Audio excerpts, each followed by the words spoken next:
it says that the energy infrastructure is still quite vulnerable because the malware and the ransomware appears to be one step ahead of the infrastructure facilities' ability to combat it. And this is a perfect example of where a pipeline company probably already had in place security to prevent this type of attack, but what we saw is it wasn't enough.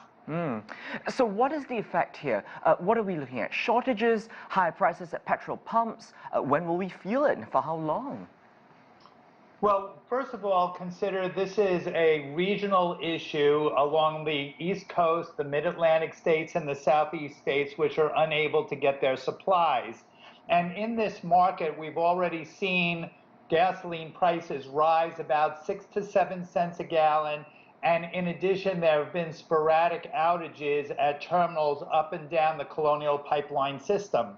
Keep in mind, Colonial Pipeline delivers to these terminals every 5 days, and we're about on day number 5. So you can see that shortages, if this outage is prolonged, are going to become more widespread.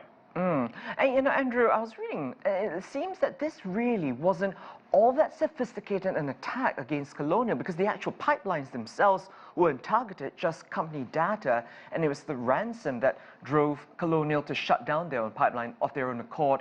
Do you think this is the best move to protect the company assets? Well, I think there may be more to it than just the data. It could be some pipeline operations as well that potentially could have been impacted. And given the size of the pipeline system, Colonial took the precaution of shutting it all down. And as Nathan had pointed out earlier, we have seen some service restored on some of the lateral, smaller pipelines of the big main system. Right. When we think about it, cyber terrorism is really big business. I mean, some of these ransoms run to the millions of dollars. We don't really know the details here.